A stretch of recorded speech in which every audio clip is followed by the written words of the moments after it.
ուրեմն շատ սիրելիներ, 5-րդ դարը, որ ամբողջ Եվրոպան գնում էր, որ սկսեր խավար դարերը, որ տևելու էր մինչև 1000 տարի, այսինքն մինչև Ռենեսանսը, նույն ժամանակ 5-րդ դարում, այսինքն 401-ից սկսում էր մեկ լուսավոր շրջան Հայաստանում, որ տևելու էր սիրելիներ, քանի որ հայազգը գոյություն ունի։ Եվ դրա համար 5-րդ դարը մենք կոչում ենք ոսկեդար, որովհետև նրա նման դար չենք ունեցել, և եթե էլ ունեցել ենք, պարտք ենք ոսկեդարից, 5-րդ դարից, արտադրած ոսկու նման մաքուր և բյուրեղ մշակույթ։ Եվ դրա համար սիրելիներ ոսկեդարը մի հրաշք էր։ Հրաշք ոչ թե միայն կրոնական, մշակութային, այլև ռազմական մարզերի մեջ։ Ուրեմն սիրելիներ, ես ոսկեդարը նմանեցնում եմ 5 հատ ոսկե օղակների, շղթայված իրար կապ ունեն, ինչպես Օլիմպիադի 5 ոսկե օղակները։ Առաջին ոսկե օղակը տառերի ջութն է, որ Մեսրոպ Մաշտոցը հորինեց։ Ինչպես գիտեք սիրելիներ, իհարկե դա էլ ասեմ, ոսկեդարը մեկ անգամից երկնքում չերևաց, ինչպես երկնքում երևում է կայծակը, որ խփում է, այլ 100 տարի արմատ ուներ, 301 թվին հայ ժողովուրդը քրիստոնյա էր դարձել, պետական կրոն էր հայտարարել, մեծ տրտատ թագավորը և Գրիգոր Լուսավորիչը, իհարկե որ ինքը մեկ շատ հոյակապ պատմություն է Գրիգոր Լուսավորիչի պատմությունը, մեկ ուրիշ առիթ եթե եղավ այդ մասին խոսենք, որ ինչպես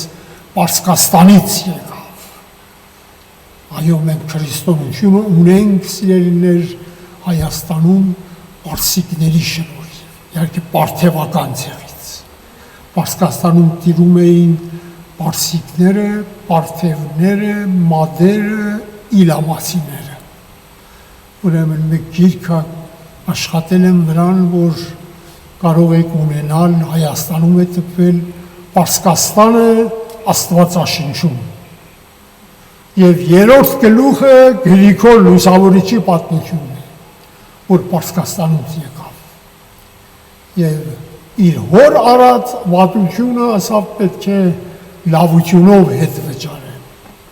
քրիստոնյա դարձնել։ Ուրեմն ցանկացած կարդացեք երրորդ գլուխը։ Ուրեմն սիրելիներ, Մեսրոպ Մաշտոց, ես հիշում եմ երեխա որ կայինք, ես ջուղում եմ ծնվել, երեխա որ կայինք, օթանավ ենք ասում, չէ, օթանավ ջեթը որ գնում էր,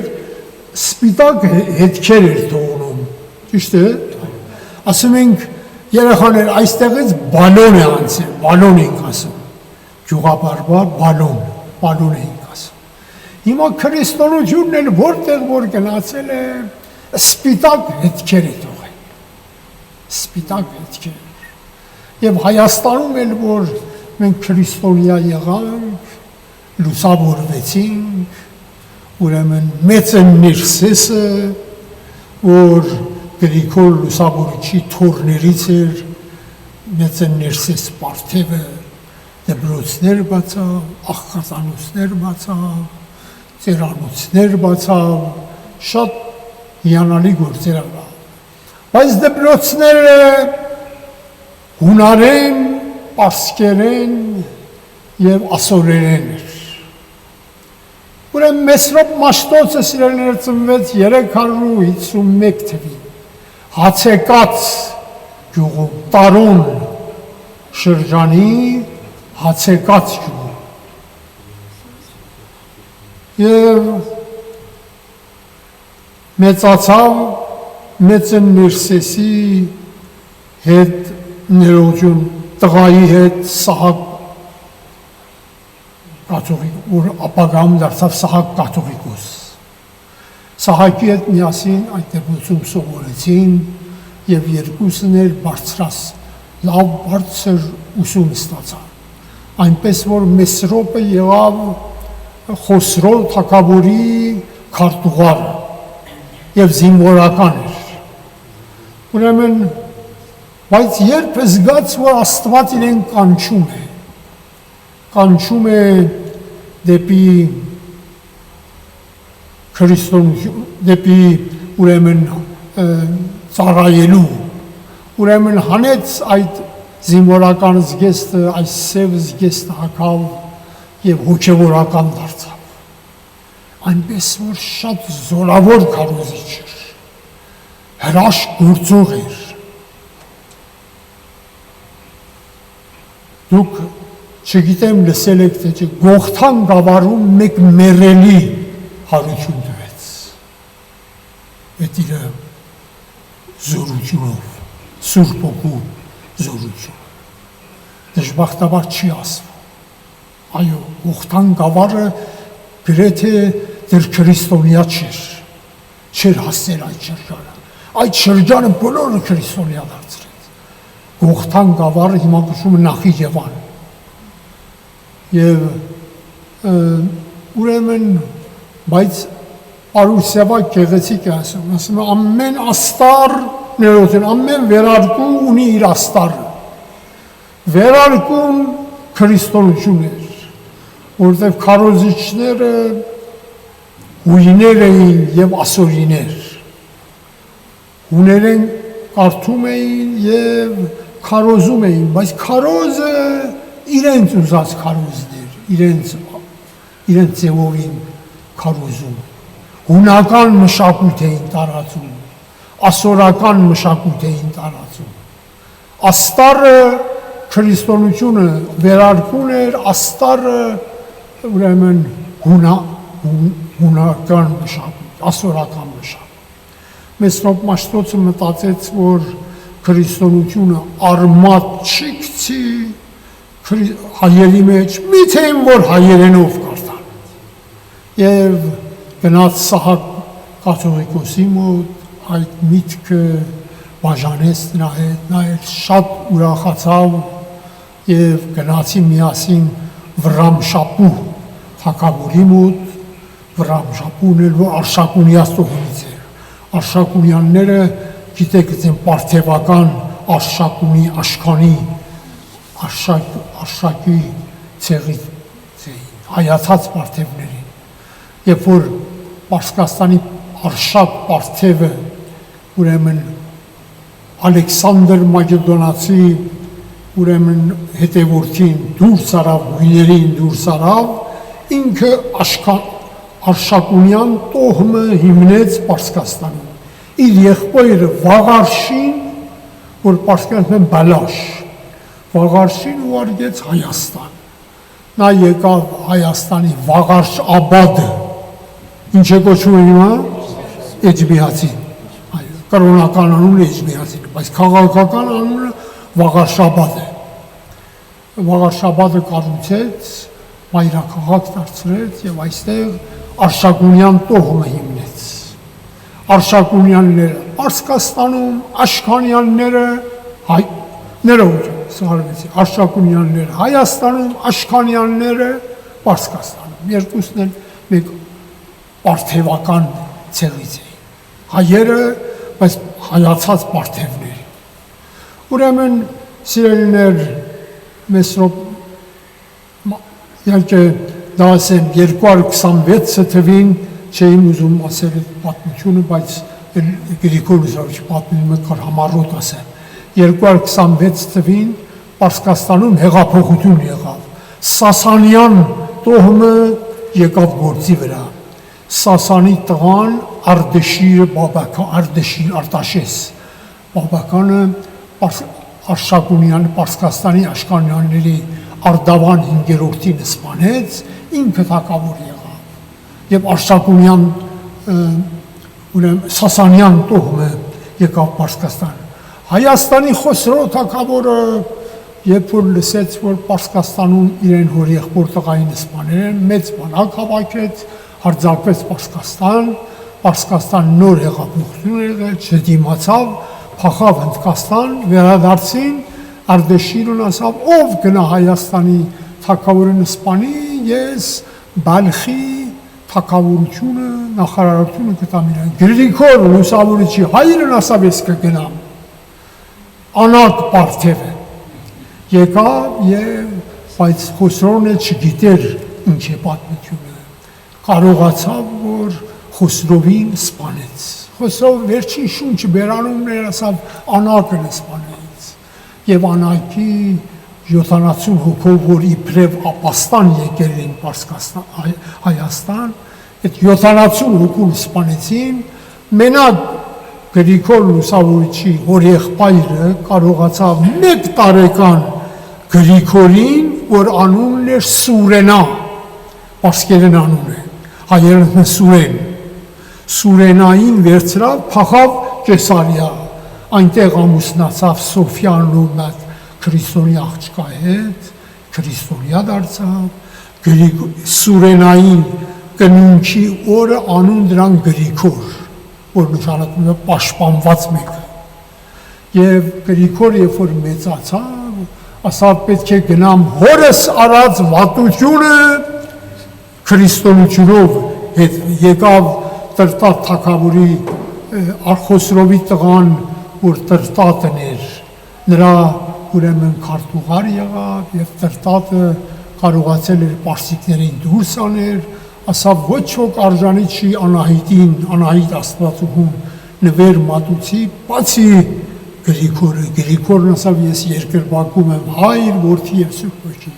որ գցան իրան խոր վիրապը, չարչարեցին, խայտավակ ձևով, ահռելի ձևով չարչարեցին, վերջ գցան խոր վիրապը, որ հետո Խոսրովի դուխտը ամեն օր իրեն համար հաց ու ջուր էր գցում, որ 13 տարուց հետո Տրտատը հիվանդացավ, ասավ ես խոզ եմ դարձել, խոզ եմ եւ հիվանդացավ, մանիխուլիա հիվանդություն բռնավ եւ ոչ ոքի մոտ չէր տոնում դուրս եւ ուրեմն Տրտատի քույրը Խոսրովի դուխտը ասավ միայն երազ տեսավ որ միայն Գրիգոր Լուսավորիչ կարող է քեզի բժշկի, ասավ մեռավ 13 տարի առաջ մեռավ 20 խոր վիրապ, ասավ ես ամեն օր հաց ու ջուր եմ գցել, գնացին կանչան Գրիգոր, ասավ կենթանի է, դուրս բերան եւ մեր խոսքով մեծ տարվա մեջ քրիստոնեությունը պետական կրում դարձրեց։ Ուրեմն սիրելիներ Հայաստան աշխարհը 4-րդ դարում լուսավորվեց, այսինքն քրիստոնեական այդ լույսը։ Մեծ ներսեսը որ Գրիգոր Լուսավորիչի թորներից էր, իհարկե ծորն էր, Արստակեսի թորն էր։ Ուրեմն դպրոցներ էր բացել, Մեսրոպ Մաշտոց այդտեղ սովորեց եւ Խոսրով թագավորի քարտուղարը դարձավ եւ ուրեմն բայց զգաց որ Տերը կանչում է ոգևորական դարձավ, գնաց Գողթան գավառը, այնտեղ քրիստոնյա դարձրեց եւ մենակ իմացավ որ քրիստոնեությունը արմատ չի գցի հայերի մեջ, միթե որ հայերենով կարդա։ Եվ շատ լսեց որ Սամուսադում մատ Դանիել անունով Ասորի եպիսկոպոս հայոց տարեր աճարել, գնաց տեսավ որ շատ անկատար տարեր եւ այս կողմին կողմ դիմեց, վերջը աղոթքով Աստված այդ տարերը Աստված ծային տարերը տվավ իրեն։ Օրինակ, եղբայր Վարդան, առաջի տարրն ինչ հայերեն, նմ Աստված, երորդություն է, 3 հատ ատամ ունի։ Վերջի տարրը Քրիստոս, օնուֆն հայերեն չի։ Նախավերջի տարրը փրկիչ Քրիստոս։ Իմանում եք, այդ բոլորը ճիշտ, այդ 4 հատ 9 սյուն է, 9 հրեշտակները, դասերը, 4-ը եւ այլն։ Ուրեմն սիրելիներ, հայոց տարրերը դարձավ երկնային մանանա հայ ժողովրդի համար, որ կերավ եւ չմեռավ։ Հայ ժողովուրդը, որ երկիր չունեցավ։ Շիրազն ասում, որդիս գիտես ինչից էր, որ հայ ժողովրդի հողը խլվեց, մեջքը կոտրվեց, բայց չձուլվեց, փառք հայ գրողն ստեղծողին 36 թրեր նայոց։ Երկրներ կան սիրելիներ, հենց իրենց հողի վրա ձուլվել են։ Ուր է այդ հսկայական Եգիպտոսը։ Արաբերեն է խոսում։ Իրենց լեզուն կորցրել են։ Մենք մեր դասախոս ունեինք, ինձ կարծում էր, թե ես պարսիկ եմ, որտեղ Իրան էր գրած, Ամերիկայում։ Ասավ դուք բախտ բերակ, որ Ֆիրդոսի ունեցաք։ Ֆիրդոսի, գիտեք էլ, մեծ բանաստեղծ։ Ֆիրդոսի ունեցաք, Շահնամեն է գրել, 60,000 տող է։ Ուրեմն, ասամ ես պարսիկ չեմ, ես հայ եմ, բայց ապրում եմ Պարսկաստանում։ Ասամ դուք բախտ ունեցաք, Մեսրոպ Մաշտոց ունեցաք։ Մենք Մեսրոպ Մաշտոց չունեցանք, դրա համար ձուլվեցինք։ Ուր է հսկա Բաբելոնը,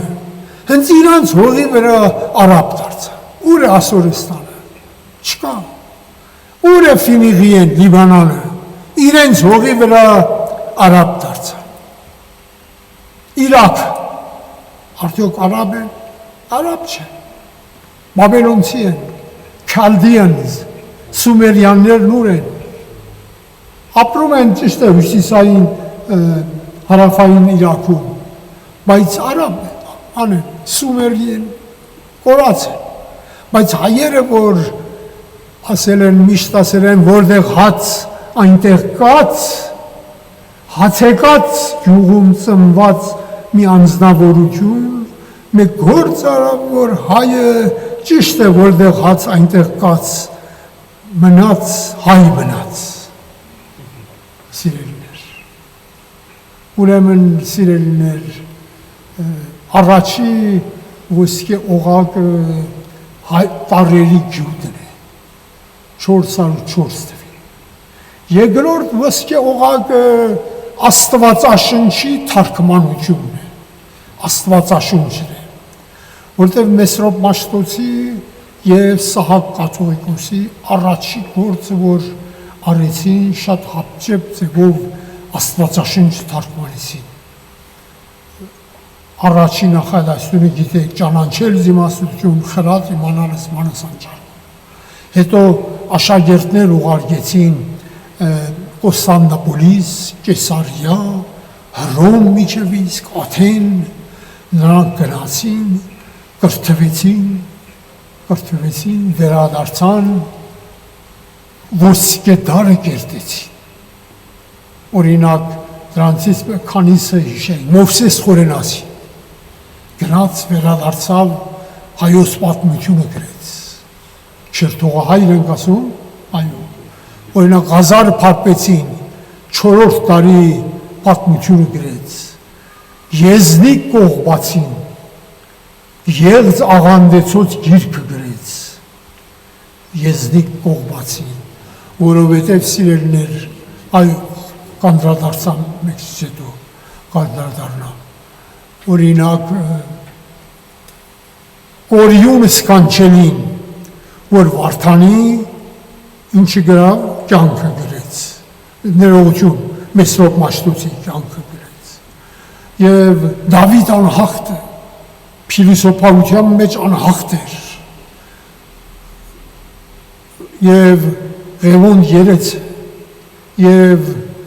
ուրեմն Եղիշեն պատմաբանը դժբախտաբար Պարսկաստանում ոքի ճառախոսում էր ասում էր մահ ոչ իմացյալ մահ է մահ իմացյալ անմահությունը Եղիշե Չարենցին է ուրեմն սիրելիներ գիտեք Պարսկաստանի ուրեմն Աստվածաշունչ Մատյանը սիրելիներ պետք է կարդանք լսենք լսեցնենք սովորեցնենք մեր ժողովրդին այն օրն էլ ասում եմ մեր տեր տնօրնեք էին գնացել մեր տատիկ ասում էր Տեր հայր կոֆեական ես, թեական ես, թե դաշտակցական կոֆեական եք ասում է, չէ, սուրջական ասամ մայրեջան թեական է ասամ այ հարս շուտ թեյ դամի ասամ շատ լավ մինչև նստել ենք թեյ պատրաստի ասամ մայրեջան ավետարան կարդում ես ասամ այո ամեն օր կարդում եմ տղաս ասամ բեր միասին կարդանք բերավ էդ սկսեց բողջեն բացել դեր թեյը բերել էր արդեն պատրաստվել էր խմում էինք դեռ էդ բացում էր անգամից բացավ ավետարանը ուրախացավ Տեր հայր ողորմի հորը ասամ ինչ էլ մայրիկ ասավ ակնոցներս 2 տարի երկորին էր 2 տարի առաջ կարդացել է դրել է ավետարանի մեջ ասում է ամեն օր կարդում եմ ուրեմն սիրելիներ երեք էլ մատ Տեր հայրերը ասում էր National Geographic թերթ կա մի հատ, որ աշխարհի տարբեր ժողովուրդների մասին գրում է, հայերի մասին էլ հիշում եմ գրել է։ Ուրեմն մեկի National Geographic-ի ուրեմն ինչ են ասում, քարտուղարը, բիզնեսմանը գնացել էր Աֆրիկա, որ տարածեր։ Տեսել էր մի հատ սևամորթ Աստվածաշունչ է կարդում։ Ասում է, քեզ էլ խաբել են, ինչ ես կարդում ես 5 գիրքը, արի մի հատ գիրք տամ, որ կարդաս այսօրվա մասին է։ Ասում է, նախքան մենք այս գիրքը կարդալը ձեր նմաններին, սպիտակամորթներին մորթում էինք, եփում էինք, ուտում էինք։ Այս գիրքը, որ սկսեցինք կարդալ, այդ գործը դրանք են գո։ Հիմա ուզում ես այս գիրքը կարդամ, թե այդ գիրքը կարդամ։ Այսինքն այս գիրքը չկարդամ, ավետարանը չկարդամ, քեզ էլ պիտի ուտեմ հիմա։ Հիմա սիրելիներ, այ Աստվածաշունչը փոխում է, նորոգում է, նորոգող հնությամբ, նորոգյա եւ զիս, նորոգ զարդարյա։ Ուրեմն Աստվածաշունչը հետո որ սկսեցին կարդալ ներողություն ուսումնասիրել 406 թվին սկսեցին այն բուն Աստվածաշունչը թարգմանել մինչև 432 թիվը, այսինքն 28 տարի է տևել Աստվածաշունչի թարգմանությունը։ Ոսկեղնիկն է։ Ուրեմն սիրելիներ, կարդանք, որ իմաստուն լինենք, գործադրենք, որ երջանիկ լինենք։ Դժբախտաբար մենք եթե Աստվածաշունչ չունենայինք, սիրելիներ, ավետարան չկար, մենք էլ պատազներն ասում են դժբախտաբար ասում են մուսուլման լինեինք, հզոր ազգ կլինեինք։ Այսօր քուրդերեն նոր ազգ կլինեինք։ Ոչ երկիր կունենային։ Քուրդերն ուր են։ Հայերից էլ դեռ հին ժողովուրդ, բայց չուն երկիր չունեն։ Այբուբեն չունեն։ Վայրենի ազգ է։ Ուրեմն եւ այլն ուրիշ ազգերի նման։ Ուրեմն սիրելիներ երկրորդ ոսկի օղակը Աստվածաշունչ թարգմանությունն է։ Երրորդ ոսկի օղակը սիրելիներ Վարդանանց պատերազմն է, որ տեղի ունեցավ 451 թվին Ավարայրի դաշտում։ ավարայր Պարսկաստան, որովհետև Պարսկաստանի Հազգերտ երկրորդը որոշել էր քրիստոնեությունը ջնջել աշխարհի երեսից։ Եվ դա էլ ասեմ սիրելիներ, Վալերիանոս կայսրը իհարկե երրորդ դարում նա էլ որոշել էր բոլորովին բնաջնջել եւ Պարսկաստանի շապու առաջինը պատերազմ եղավ Վալերիանոսի հետ,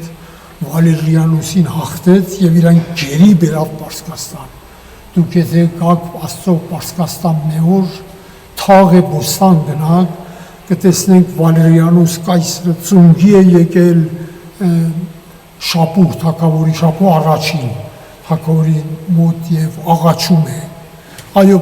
եթե պարսիկները չլինեին, քրիստոնեությունը Վալերիանոսը որոշել էր բնաջնջել, Ներոնից էլ ավելի ահռելի, Դիոկլետիանոսից էլ ավելի ահռելի ձևով։ Եվ պարսիկները մեծ դեր ունեցան քրիստոնեությունը փրկելու։ Փրկեցին։ Եթե Վալերիանոսին չէր բռնել, շատ ահավ, իհարկե Աստված փրկեր քրիստոնեությունը, Աստված շատ զորավոր է, բայց նա հարմար իմացավ, բայց պարսիկների ձեռով լինի։ Դուք գիտեք, 3 մոգերը, որ Հիսուսի համար նվեր տարին, պարսիկներ էին։ Մեկը ուրեմն ասում են Զարևանդից է եղել, Մողան, մեկը Սավեից է եղել։ Սրանք եթե նվերներ չտանեին Հիսուսի համար, Հովսեփն ու Մարիամը չէին կարող այդ փախչեին Եգիպտոս գնալը հեշտ բան չէր, մեկ աղքատ ընտանիք չէր կարող գնալ։ Այդ նվերներով կարողացավ Հովսեփն ու Մարիամը Հիսուսին վերցրավ, փախավ։ Եգիպտոս մնաց մինչև Հերովդեսը մեռավ։ Եվ Գործ առաքելոց գրքում տեսնում ենք, որ 15 հատ երկրների անուն կա, որ եկել են հոգեգանիստի օրը Երուսաղեմ։ Առաջին 3-ը պարսիկներն են։ Պարսիկներ, մադեր, իլամացիներ։ Այսինքն Աստված բախտի բերմամբ չի ասում, եւ 5 տական Կուրոսը, գիտեք Կուրոսը 23 անգամ անունը կա։ Այդ գիրքը ես ցանկանամ դուք էլ բոլորը ունենաք սիրելիներ, եղբայր Ամլեթի մոտ է։ Պարսկաստանը Աստվածաշնչում։ Ուրեմն սիրելիներ,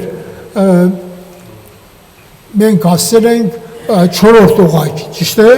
Ուրեմն Պարսկաստանի Հազգերտը որոշեց քրիստոնեությունը բնաջնջել, որտեղ Պարսկաստանի Հազգերտ առաջինը շատ բարեհամբույր քրիստոնյա էր ինքը։ 3 տարի քրիստոնեությունը Պարսկաստանում պետական կրոն էր դարձրել։ Եվ Վրամ Շապուհը, որ Հայաստանում էր, Մեսրոպ Մաշտոցը եւ Սահակ կաթողիկոսը հենց իրեն օրով էր, որ տարերը հորինեցին։ Եվ բայց մոգերը, մոլլաները, պարսիկ մոլլաները, մոգերը, զրադաշտական մոգերը չէին սիրում։ Իրեն ասում էին Հազգերտ բեզեհկար, մեղավոր, որտեվ քրիստոնյա էր դարձել։ Ուրեմն իրեն թույնում են, թունավորում են եւ Թորանն ասում են, հետո իր տղան է քրիստոնյա, տղան է մանանում, ուրեմն տղային էլ սպանեն, Բահրամին, Բահրամը գուր, որ ասում են ուրեմն սպանել կան տղային, որ տղան էլ հոր ճանապարհը չգնա, թագը դնում են 2 արյուծների մեջտեղը, ասում են եթե արյուծներին սպանես, թագը կդնես գլխի, որ զարմանք իրենց գնում է 2 արյուծներին էլ սպանում է, թագը դնում է գլխի, բայց իրեն թույնում են էլի, բայց իրեն թորին Հազգերտ երկրորդին, որ լինում է Բահրամի տղան, Հազգերտ առաջինի թորը։ Ասում են մի պայմանով քեզ քրիստոնենք թակավորեց, որ քրիստոնյաներին հալածես, ոչնչացնես։ Եվ ընդունում է այդ գործն անում է, առաջ Պարսկաստանի բոլոր քրիստոնյաները հալածվում են, կամ նահատակվում են, կամ զրադաշտ են դառնում։ Այնպես որ Շուշ մայրաքաղաքը բոլորը քրիստոնյա են։ Հետո հերթ հասնում հայերին։ Հայերին էլ ասում են պետք է քրիստոնյա դառնան, եւ աղվանները, եւ վրացիները։ Աղվանները հեշտելում են։ Հետո հեշտելում են, իրանց լեզուն են կորցնում են հիմարները։ Իրանց կրոնը որ զրադաշտն են անմիջապես ինչ են ելնում, իսլամ են ելնում։ Հետո որ իսլամը գալիս է 200 տարից հետո։ Ուրեմն, բայց հայերը մեր նամակ են գրում։ Թող իմանա Հազգերդը եւ իմանա աշխարհը, որ քրիստոնեությունը շաբիկ չի, որ հանենք եւ հագնենք, այլ մեր արյան երակների մեջ է, երակների մեջ մեր արյան նման է։ Ապա մենք քո առջև ենք, եթե մեզի թողնես, քեզանից բացի ուրիշ թագավոր չունենք, այո դու ես մեր թագավորը, բայց եթե Աստծո մասին խոսես, մենք Հիսուս Քրիստոսին ոչ մի Աստվածի հետ չենք փոխի, որից բացի Աստված չկա։ Եղբայր Դևոն, խնդրեմ Հռոմեացիս 8 գլուխ 31 համարից կարդաք, որ ես հավատացած եմ, որ Հազգեր Վարդանանք, որ այդպեսի պատասխան տվեցին, վստահ տեղյակ էին, այսինքն այս համարից են վերցրել։ Ոչ, այո, կարդա։ 31-ից։ Այո։ Արիստեղ կարդա։ Հոր որդու Սուրբ Հոգու անունով ամեն։ Արդ ինչ ասենք այս ամենի դիմաց, եթե Աստված մեր կողմն է, ով կլինի մեզ հակառակ։ Նա, որ իր որդուն չխնայեց, այլ մեր բոլորի համար նրան մահվան մատնեց, ինչպես նրա հետ ամեն բան մեզ չի շնորհի։ Ով է, որ մեղադրելու է Աստծո ընտրյալներին, Աստված է, որ արդարացնում է, իսկ արդ ով է, որ դատապարտելու է, Քրիստոս Հիսուսը, որ մեռավ, հարություն իսկ առավ եւ Աստծո աջ կողմում է եւ բարեխոս է մեզ համար։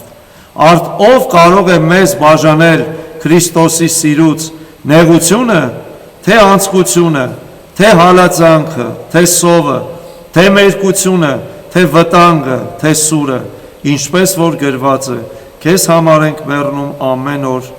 համարվեցինք ոչխար սպանդի համար։ Այո, մերսի։ Այո, ոչ հուր, ոչ սուր, ոչ ջուր կարող է մեզի հրասնել։ Քեզնից տանջանք, մեզնից հաններ, քո սուրդ մեր պարանոց է։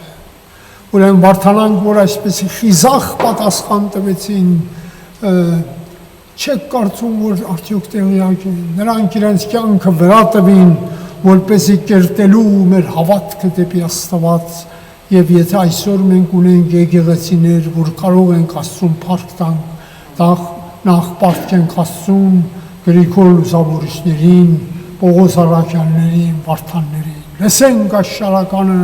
որ նվիրված է Վարդանի մարտիրոսացման եւ լցնում է տաճարները մեր պաշտամունքի։ Նորահրաշ պսակավոր, զորագլուխ առաքինյաց, վառեցար զինու հոգուն, արիաբար ընդեմ մահու, Վարդան քաջնահատակ, որ վանեցեր թշնամուն, վարդագույն արյան պետքո պսակեցիր եկեղեցի։ Այո, Թերթուլյանն ասում, մարտիրոսների արյունը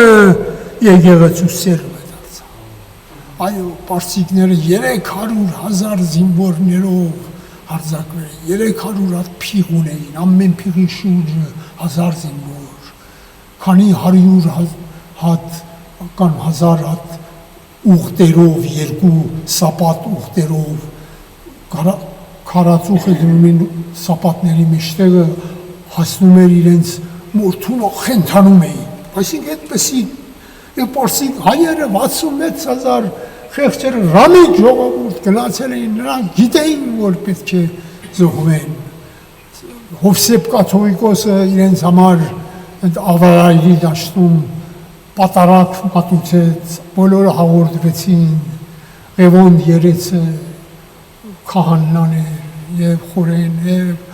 բոլորը սիրելիներ գնացին, նրանք զոհվեցին, մեռան, որպեսզի մենք ապրենք, բայց ոչ թե այսպես է սիրելիներ։ Վասն Հիսուսի, վասն հայրենյաց, Վարդանի ձենը հոնգորած, Վարդանանք, Ղևոնդյանք, Հովսեփյանք, ոչ թե միայն հավիտենականությունը իրազեկ լինելու համար, ընդգեցիմ այլ նրանք իրենք կենթանի վկայությունով փաստեցին, որ քրիստոնեությունը կրոնից, փիլիսոփայությունից ավելի է բան է։ Քրիստոնեություն այսինքն կյանք, որի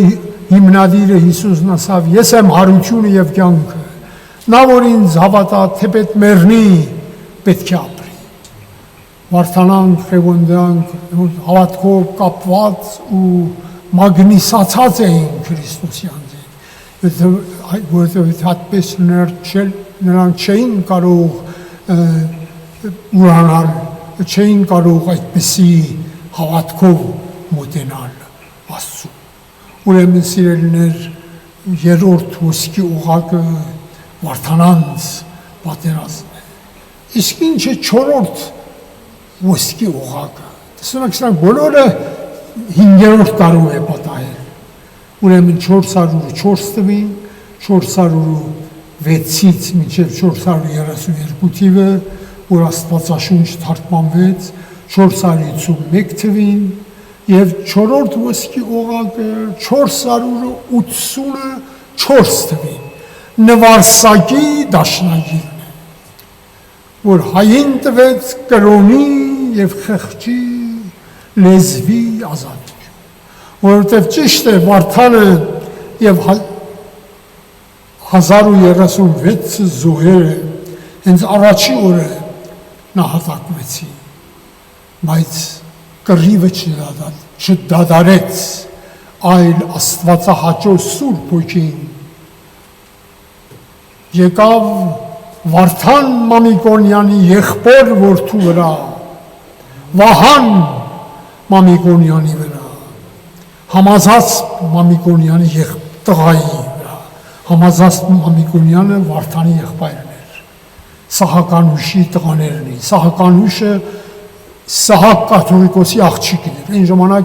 կաթողիկոսներ ամուսնանում էին, Երանի հիմա էր ամուսնանում, հա, ինչ կասեք, ասում են ուզում են ամուսնացյալ քահանաներից բան սարքեն, կաթողիկոս սարքեն, այո, ուրեմն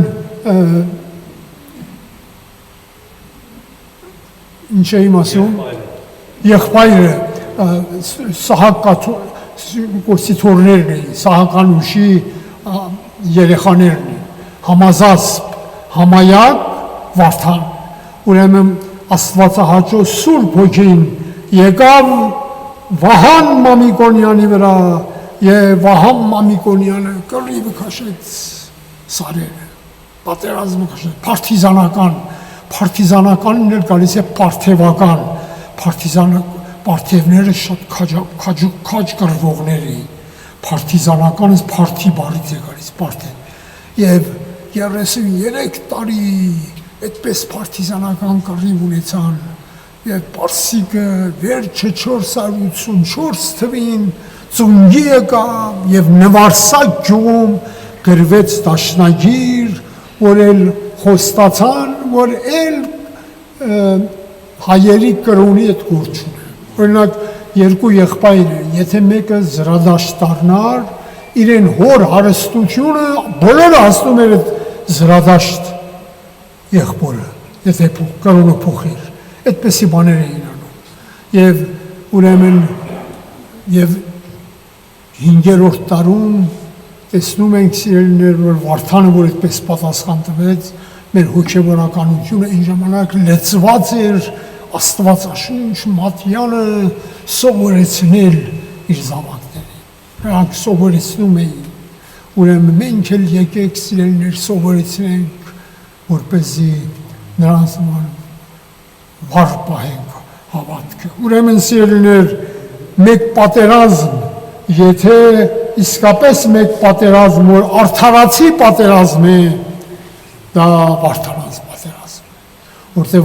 պատերազմում նող լունաբատ չեմ բախշում, ինչ եմ բախշում, մահ, սուր, այո, բայց վարդանը և իր հետևորդները գնացել, նախահարձակը պարսիկներն էին, վարդանան գնացել իրենց հավատքը պաշտպանեին, չէին գնացել Պարսկաստանի քարյուղը գրավեին, նավթը գրավեին, ինչպես Սադդամ Հուսեյնն էր կարծում, ասում էր մեկ շաբաթով կհասնեմ Թեհրան, բայց չէր կարծում այդպես 8 տարի կընդդիմանան։ Ուրեմն սիրելիներ, Նվարսակի դաշնագիրը 33 տարուց հետո 3 հարության նշան է, 33-ն Հիսուսի կյանքն է։ Խաչեցին Աստծո որդուն, բայց նա 3-րդ օրը հարություն առավ փրկելու մարդկությանը։ Խաչեցին հայ ազգը 1915 թվին, բայց 3 տարուց հետո 1918 թվին հայ ժողովուրդը հարություն առավ։ Խաչեցին բնությունը 1988 թվին մեզի կույր բնությունն էր, որ խաչեց երկրաշարժ եղավ, բայց 1991 թվին սեպտեմբեր 21-ին Հայաստանը անկախացավ։ Ուրեմն չմոռանանք 3-ը հարության է, 33-ն էլ հարություն է։ Ուրեմն 4-րդ ոսկի օղակն ինչ էր, Նվարսակի դաշնագիրը։ Իսկ ինչ է 5-րդ ոսկի օղակը, որ սրանով վերջացնում ենք։ Ուրեմն 5-րդ ոսկի օղակը Դվինի ժողովն է։ Դվին։ Ուրեմն Դվինի ժողովը Բաբկեն Օթմեցի կաթողիկոսը։ Այն կաթողիկոսը, որ անունը մոռացել են, Ջուդ կաթողիկոսն է, Ջուդ։ Էսի Բաբկեն կաթողիկոսն է։ Այն Վահանի ժամանակ աններ, Ջուդ։ Ուրեմն Բաբկեն Օթմեցի կաթողիկոսը ասավ, եկեք տեսնենք Քաղկեդոնի ժողովում ինչ են որոշել։ Քաղկեդոնի ժողովը ով գիտե, որ թվին է տեղի ունեցել։ 451։ Այո, կեցը 451 թվին Քաղկեդոնում, Ստամբոլի մատ հիմա շրջաններից է։ Ուրեմն ժողով էին գումարել և 4-րդ տիեզերական ժողովն էր։ Առաջի տիեզերական ժողով 325 թվին, երկրորդը 381 թվին, երրորդը 431 թվին, որ բոլոր 3 ժողովներում հայերը մասնակցել էին։ Առաջի տիեզերական ժողովում արհեստագետներ էին, երկրորդներ, բայց 4-րդ տիեզերական ժողովում հայերը չմասնակցեցին։ Ինչու՞, որովհետև իրենք ուրիշ մեկ կենաց և մահու պատերազմի մեջ էին, վարդանանցի պատերազմի մեջ էին, էլ ժամանակ չկար գնային։ Ուրեմն 504 թվին Դվինում Բաբկեն Օթմեցի կաթողիկոսը ասաց, որ եկեք տեսնենք ինչ են, մենք հո չենք մասնակցել, գնացին այնտեղվա ուրեմն այդ որոշումը բերել տվին և տեսան սխալ որոշում է, Հիսուսին 2 բնություն են տալիս, ճիշտ է, ասում են Հիսուսի այն մասը, որ ծառավում էր մարդ Հիսուսն էր, այն մասը, որ հրաշք էր գործում Աստված Հիսուսն էր, այն մասը, որ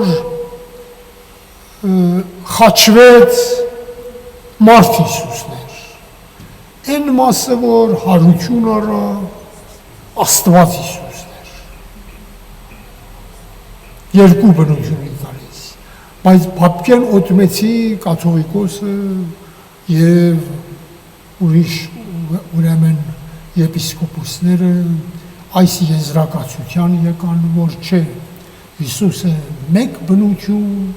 մեկ աստվածություն, երկու բնություն չի։ Ուրեմն չընդունեցին Քաղաքագետների ժողովը եւ դրա համար մենակ հայերը եւ եգիպտացիներն են, Ղիպտի եկեղեցին, որ հավատում են առաքելական հավատքին, առաքելական հավատամքը մենք կարդում ենք պատարագի ժամանակ ձեռքերսել այսպես են կանում, բայց մեր մասն էլ երբ որ արստակեսը ուրեմն առաջի տիեզերական ժողովը Նիկիայում էր, չէ՞, Նիկիայից բերավ մեր մասել ինքն ավելացրավ, իսկ մեկ փառավորեցուկ այո, բանն է, այդ մասը Գրիգորոս Արուշի ավելացրածն է։ Ուրեմն սիրելիներ, ես հինգերորդ ոսկի օղակը սիրելիներ Դևինի ժողովն է, որ հային կարճած պահեց Հայաստանյաց առաքելական սուրբ եկեղեցու։ Եվ ես վերջացնում եմ խոսքս սիրելիներ սրանով, որ 1988 թվին, որ Բաքվից եկած հայեր կային, որ հայերեն չգիտեին, Սեդասեղան նշել եք, բանաստեղծ ասում են Բուլղարայի, բայց մահացել է, այն ժամանակ բանաստեղծ էր։ Հիմա այլ բանաստեղծ է խոսքեր կա, այսպես էր ասում, ես իմ այս հինգ ոսկի օղակները դրա ես նախադասությունից եմ վերցրել, ասում է, եթե մեկ կաթիլ Մեսրոպ Մաշտոցի արյունից այդ հայերի մեջ կա, Բաքվից եկած հայերի մեջ, պետք է սովորեն հայոց լեզու, հայոց տառերը։ Եթե մեկ կաթիլ Սահակ կաթողիկոսի արյունից մեր մեջ կա, նրանց մեջ կա, պետք է սովորեն Աստվածաշունչ։ Մեկ կաթիլ Վարդան Մամիկոնյանի արյունից մեր մեջ կա, պետք է սիրենք հայրենիք։ Մեկ կաթիլ Վահան Մամիկոնյանի արյունից մեր մեջ կա, պետք է սիրենք ազատությունը։ Մեկ կաթիլ Բաբկեն Օթմեցի կաթողիկոսից մեր մեջ կա, պետք է սիրենք հայոց առաքելական եկեղեցի։ Իսկ ես ասում եմ սիրելիներ, ես էս էլ ավելացնում եմ, եթե մեկ կաթիլ Հիսուս Քրիստոսի արյունից մեր մեջ կա, պետք է սիրենք Քրիստոնեություն, Քրիստոսը, որովհետև սիրելիներ Հիսուսի արյունն է ամենակարևոր դերակատարը սիրելիներ մեր փրկության։ Երբ որ դա էլ ավելացնեմ, որ փրկությունից է Աստվածաշունչ խոսում, մեկ անգամ էլ Հիսուսի կյանքից չի խոսում, այլ նրա թափված արյունից։ Նրա որդու արյունը մեզ մաքրում է բոլոր մեղքերից, առաջին Հովհաննես 1:8։ Արեք խմեք այս է իմ արյունը, որ թափվում է ձեր մեղքերի համար։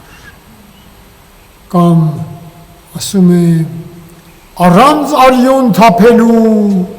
թողություն չկա, Եբրայեցիս 9:22։ Հրեշտակը Մովսեսին ասաց, այսօր հրեշտակը կանցնի, երբ արյունը տեսնեմ, ձեր անդրանիկը չի մեռնի։ Այո, դրա համար է, որ սիրելիներ Աստվածաշնչի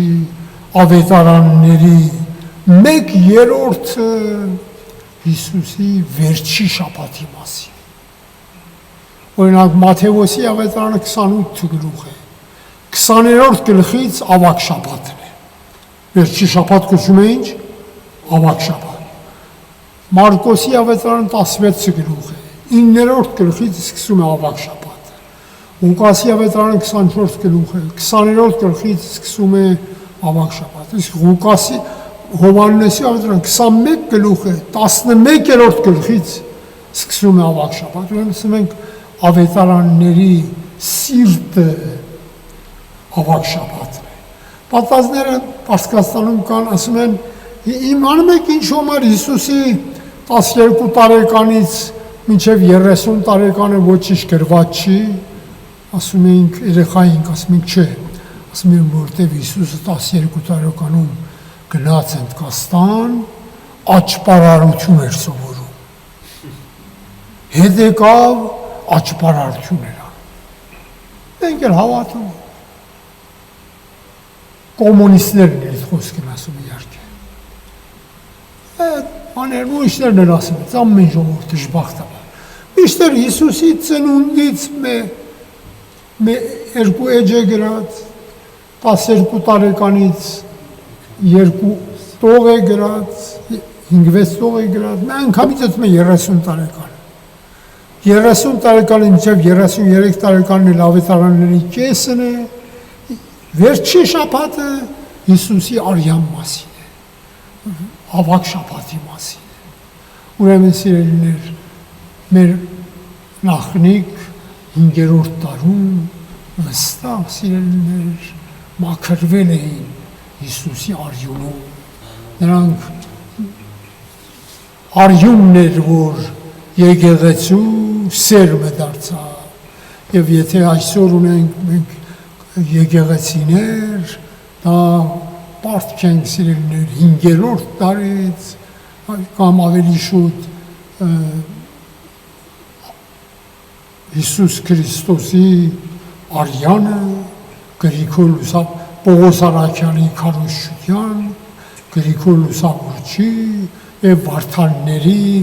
զոհաբերությանը։ Աստված օրհնի ձեզ, կարողանաք ձեր քրիստոնեական հավատքն ապրեք, ամեն։